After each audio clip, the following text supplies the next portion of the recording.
dugsiyada al irshaad schools qiimaha iskuulada miqyaaska guud baa lagu wada qadariyaa waana qaybo dhowr quman oo kalaasada qaybiba ay meel tahay. السلام عليكم ورحمة الله تعالى وبركاته. أرضية شرفتي قيمة عليه ومعلن أحمد عبد الرحمن محمد أحمد هلا ويدري دونا مادة الصومالية يفصلك شنات درسيين ومعنتها وقبل عام دونا 10 كلمات عطب كلمات وما هو ينكشرناه وقالوا قبل عام 10 كلمات هو النبضة يتقالك ما هي ذا النبضة يتقالك هي نبررنا معنتها سيدا يوكل في عينه نوغانو أي ما هي يوكل ليهن منا أي دجال كأولاد هاي منا أي أولاد هاي نبضة 10 كويا لبقة بقول يطبل لا صباح بوقتينا بقول يطبل وياه ما يدن محينو كفايدينا محينو بريان محينو كهلينا ما يدن يوحينو إنه بريان أو إنه شيئيان وناجع إنه بتجليد أولاد هاي يحمانته الدجال كلية لبا waxay inoo sheegayaan nabadgelyada in laga helo waxbarasho nabadgelyada laga helo caafimaad nabadgelyada laga helo horumar hanti iyo guul in laga helo nabadgelyada maamaayadan waxay inoo sheegayaan in dagaalka laga dhaxlo aqoon la'aan in laga dhaxlo xanuun in laga helo dubudhac in laga helo burbur guriyo iyo hanti in laga helo saboolnimo iyo qaxoontinimo la noqdo iyo in laga helo guul darro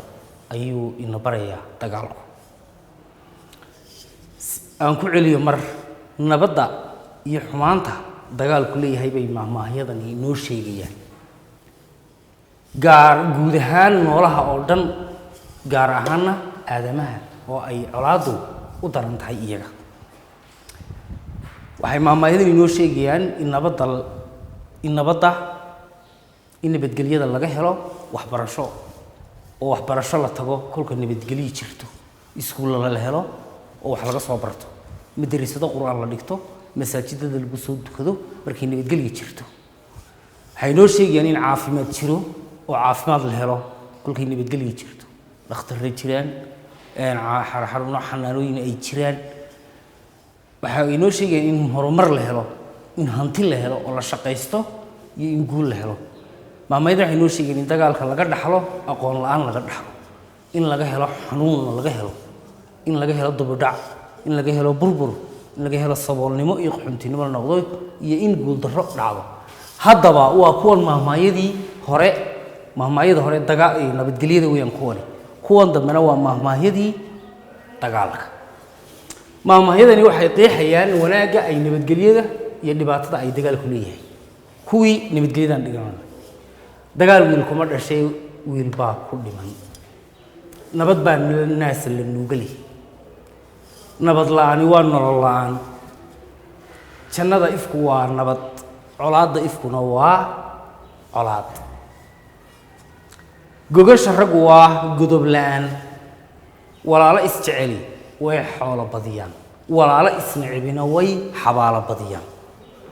maamaayadan hoose ee afarta ahi waxay inoo sheegayaan dagaalka xumaantiisa col hortiibaa hub la samaystaa oo colkii hadduu kuu yimaado adigoo bilaa huba dee wuu kaa itaal sarreynaya wuu kaa guulaysanaya marka waxaa lagu yidhi foojignowo haddii cadow ku soo weeraro dee hubkaaga sii diyaarso oo hubkaaga ha kuu sii yaallo dibadda ha kuu sii yaallo iyaanu kaa xaraysnaani mahmaada labaad ee colaadda sheegaysa waxa weeye ama dagaalka colnaago ka kacay iyo cadhanuri ka kacday midna ma qaboobo mahmaadani waxay noo sheegaysaa sida ay u xun tahay colaadda ay dumarku dhaliyeen iyo sida ay u xun tahay colaadda xoolaha ka dhalata ama hantida dagaal gondahaagu ka dhashaa waxay kuu sheegaysaa mahmaadana inaynu dagaalku mar walba aad u diyaargarowsanaato oo aanad mar walba nabadgelyo filanin aad iska diyaargarowto laguma laha mar walba dagaal baa jiray diyaargarow laakiin macnaheedu waxa weeyaan feejignow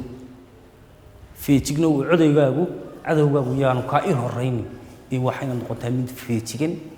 oo cadowgaaga ka warhaya mar kasta meeshuu joogo iyo xagguu kaa xigo iyo dhinacuu kaa joogo iyo halkuu kaa soo weerarayo inta weynaad iska ogaataa ee waa inaan mar walba lagu dagin oo aan lagu qaadin balaayo madax la qabtay leedahay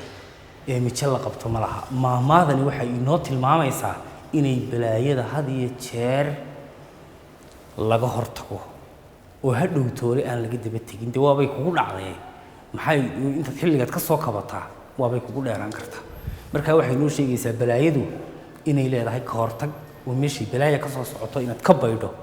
meesha dagaal ka soo socdo inaad ogaato meesha la isku leynayo inaad ka baydho ee buuq iyo dagaalku ka jiro oo wadadana nabadda qabta marto ee dadka waayeelka iyo dadka wanaagsan marayaan wadada la isku buuqaayo ee la isku shiidayo ee dhagaxa iyo colaadu ka socoto ee ciyaalku isku leynayaan aad ka baydho si aanay dhibaato kaaga soo gaarin baa la doonayaa balaayo madax la qabta ay leedahay ee mijo la qabta ma laha hal mar baan idin ficilinayaa maamahdani waxay inoo sheegayaan maamahyadani wanaaga ay nabadgelyadu leedahay iyo xumaanta uu dagaalku leeyahay bay inoo sheegayaan guud ahaan noolaha oo dhan gaar ahaanna waxay inoo sheegayaan aadamaha oo dhan wanaaga inay u daran tahay colaadu in nabadgelyada laga helo waxbarasho ay inoo sheegayaan in laga helo nabadgelyada caafimaad in laga helo nabadgelyada horumar in nabadgelyada laga helo hanti in nabadgelyada laga helo guul bay inoo sheegayaan waayahay maamahadan waxay inoo sheegayaan labadan maahmaahood aan idhaahdo waa 10 maahmaahood ee 10kan maahmaahood waxay na barayaan in dagaalka laga dhaxlo aqoon la'aan in dagaalka laga dhaxlo xanuuno in dagaalka laga dhaxlo dubudhac in dagaalka laga dhaxlo burbur in dagaalka laga dhaxlo saboolnimo iyo qaxoontinimo lagu noqdo wadankaaga meel ka baxsan iyo in guul darro kugu dhacdo oo guushi aad riinaysa aad weydo maamahyadani waa kuwii dagaalka iyo kuwii nabadgelyada maamahyada hore waa kuwii nabadgelyada dagaal wiil kuma dhashay wiil baa ku dhiman maamaadaasi waxay inoo sheegaysaa xumaanta ay leedahay colaadu iyo wanaaga ay leedahay nabadgelyadu wiil baa ku dhasha wiil markuu dhasho waa wanaag wiil markuu dhinto waa geeri iyo naxdin iyo xumaan nabad la'aan waa nolol la'aan maamaadana waxay na baraysaa inay nabadgelyadu inay nolosheenu ku xidhan tahay wanaageedu nabadgelyo la helo jannada ifku waa nabad jannada ifku waa nabad colaadda ifkuna waa colaadda ifkuna cadaabta ifkuna waa cadaabta ifkuna waa colaad gogosha raggu waa godob la'aan raggu ma seexan karo haddii aanay godob qabin raggu ma seexan karaan haddii ay godob qabaan raggu ma seexan karaan haddii ay godob qabaan qofku markuu seexdo hurdo fiican helaya waa markuu godob la'aan qabo ee aan waxba geysan isagu xumaan la isku ogay walaalo isjeceli way xabaalo badiyaan oo way istilaan oo midba mid budilaa dabeedna xabaalahooda bata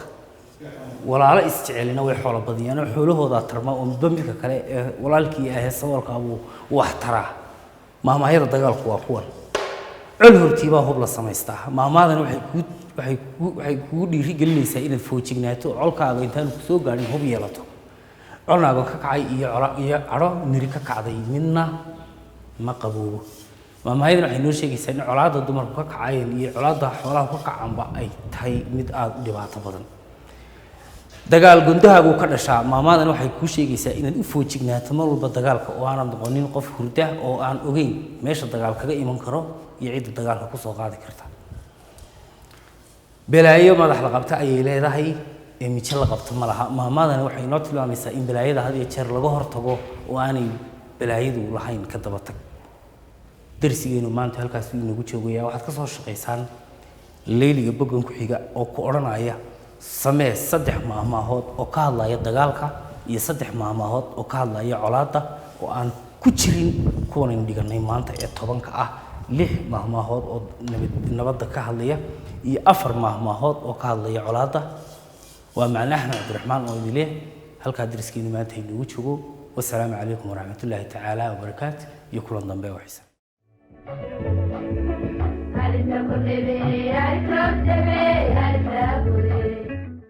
dugsiyada al irshaad schools qiimaha iskuulada miqyaaska guud baa lagu wada qadariyaa waana qaybo dhowr oo quman oo kalaasada qaybiba ay meel tahay